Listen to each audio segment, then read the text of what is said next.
Hola, bienvenidos a unprofesor.com. En este vídeo vamos a hablar de lo que son los cuerpos redondos. En los vídeos anteriores hemos estado hablando sobre los prismas y las pirámides, porque eran los poliedros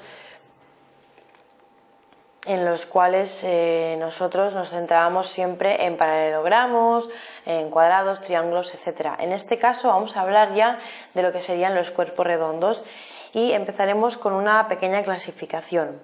La clasificación base es que un cilindro puede ser un cilindro rectangular,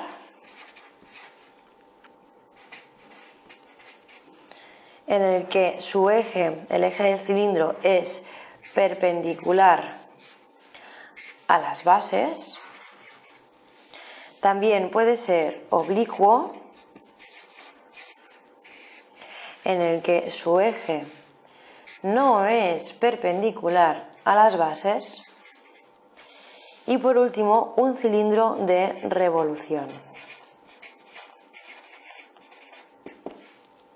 Esto significa que está limitado por una superficie que está girando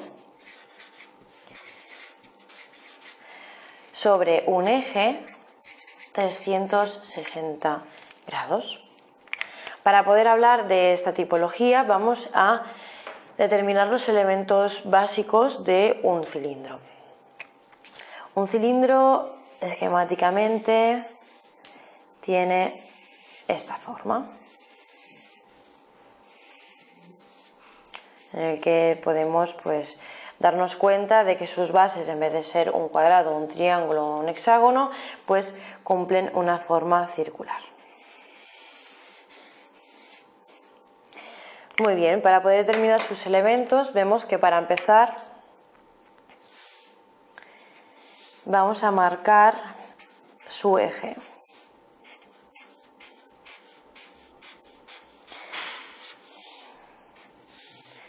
Este sería el eje. Luego la altura es la distancia también entre sus dos bases.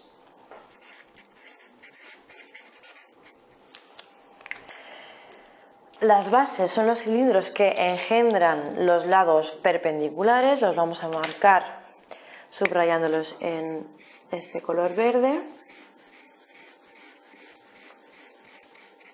Es la base superior y la base inferior.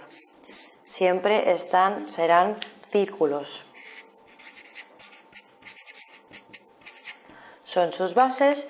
Y luego la generatriz es el lado opuesto al eje y es el lado que engendra el cilindro. En este caso coincide la generatriz con la dimensión de la altura.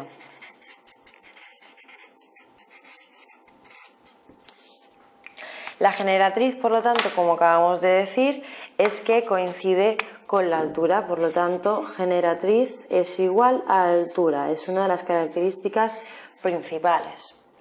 Luego, para saber el tipo de elementos que podemos encontrar y calcular con esto, es, por un lado, el área lateral, que corresponde a 2πr por la altura. ¿Por qué esto? Porque si nosotros también queremos, por ejemplo, construir un elemento de este tipo cilíndrico, porque esto es un cilindro, es el elemento más representativo del cuerpo redondo, un cilindro, lo desplegaríamos, si lo cortáramos por aquí, lo desplegaríamos y veríamos que tenemos un rectángulo de tronco, digamos, y luego una base por la parte de arriba y otra base circular por la parte de abajo.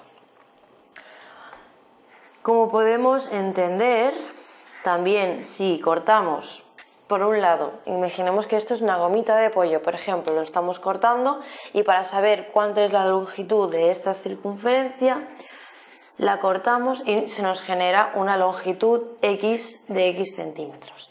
Esta longitud, por lo tanto, coincide con la longitud de todo este tronco. ¿Y cómo es la longitud de una circunferencia? Pues 2πr, que la R corresponde al radio de esta circunferencia y la altura es la altura de todo el elemento rectangular que correspondería a esta altura del tronco del cilindro. Por lo tanto, este es el área lateral y con lo cual, ¿cómo obtenemos el área total de este cilindro? Pues el área total de este cilindro, como pasaba en otros elementos, es el área lateral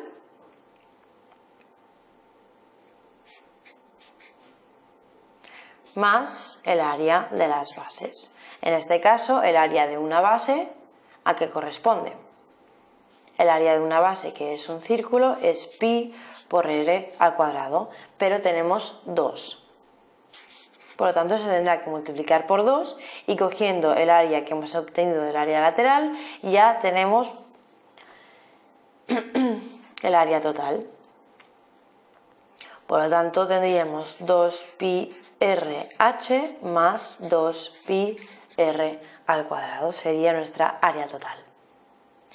Y por último, el volumen. El volumen de un depósito, porque normalmente los depósitos pues tienen esta forma, el cilindro se utiliza muchísimo. Pues el volumen sería el área de la base, como hemos dicho antes, que es pi r al cuadrado, por la altura que nos está dando la capacidad que tiene de interior este elemento. Para poder calcular cualquiera de estas características, pues por ejemplo decimos que la altura de este cilindro es de 20 centímetros.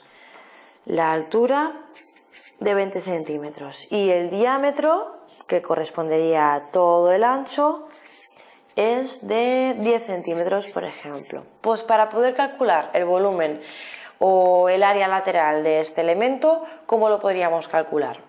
Pues el volumen en este caso solamente tendríamos que sustituir los datos que nos acaban de dar. Pi por r, si el diámetro es este total, pues el radio será la mitad, serán 5 por 5 al cuadrado por 20 centímetros de la altura. Y así sucesivamente para poder ir calculando los diferentes elementos.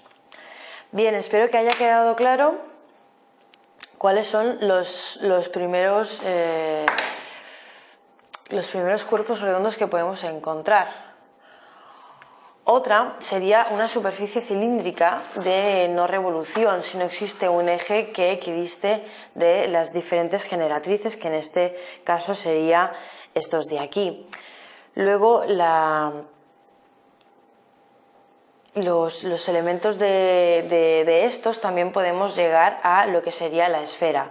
La esfera, en este caso, en vez de tener, como aquí hemos podido ver, tendríamos un rectángulo en el cual es la base de este cilindro y a partir de este eje va girando 160 grados y por lo tanto acabaría generando el cilindro con la base circular, la generatriz y obtendríamos este cilindro. Luego está, por ejemplo, como hemos comentado, la esfera, pero este sería un semicírculo de superficie que sería un objeto de revolución y que a partir de este eje pues iría girando, en el que se acabaría generando la esfera. Nosotros nos vamos a quedar con elementos en los que vamos a utilizar muchísimo más en el dibujo técnico y también en las matemáticas. Pero para que también tengáis en cuenta que es un cuerpo redondo, pues podremos pasar a otro vídeo en el que explicaremos uno de sus elementos principales, ya que tenemos el cilindro, la esfera y el cono. Espero que haya quedado claro cómo se pueden componer estos elementos y podéis repasar los conceptos mediante la web. Gracias.